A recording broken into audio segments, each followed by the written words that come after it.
जिल्हा परिषद निवडणुकीत दोन्ही राष्ट्रवादी एकत्र लढणार आहे। मैत्रीपूर्ण लढतीमध्ये शरद पवारांचे उमेदवार हे घड्याळ चिन्हावर लढणार आहेत। मैत्रीपूर्ण लढत म्हणजे दोन्ही राष्ट्रवादी एक होण्याची नांदी आहे का, या निमित्ताने हा सवाल उपस्थित होतोय।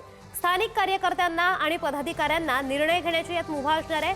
तुतारी चिन्हावर न लढता घड्याळ चिन्हावर लढण्याची मुभा देण्यात आली आहे। शरद पवार आणि अजित पवारांकडून निर्णयाला ग्रीन सिग्नल देण्यात आलाय।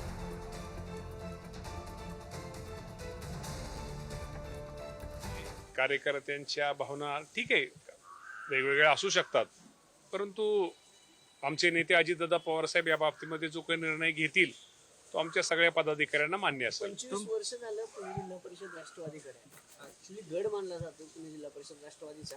प्रतिष्ठा पणाला दादांची आणि पर्यायनं राष्ट्रवादी। मी तुम्हाला सांगतो, पुणे जिल्हा हा जिल्हा परिषद हा गड हा दादांचाच आहे आणि तो दादांचाच राहील।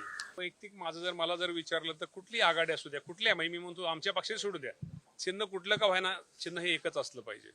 जुने सगळे जे जेडपीचे सदस्य होते ते आता तुमच्या सगळे संपर्कात आहेत का? घड्याळ या चिन्हावर लढतील का? या बाबतीमध्ये आमच्या पक्षाचे अध्यक्ष अजितदादा पवारसाहेब तो योग्य तो निर्णय घेतील। नाही, चिन्ह काय होतं, जमलिंग ग्रामीण भागामध्ये ऐका ना, ग्रामीण भागामध्ये लोकांचं जमलिंग होतं, पण या बाबतीमध्ये जो अंतिम अधिकार आहे तो अंतिम अधिकार तो माझा नाही, तो अंतिम अधिकार नाही, तो अंतिम अधिकार अजितदादा पवार साहेबांचा आहे। दादा बाहेर आल्यानंतर आपण विचारलं तर बरं होईल।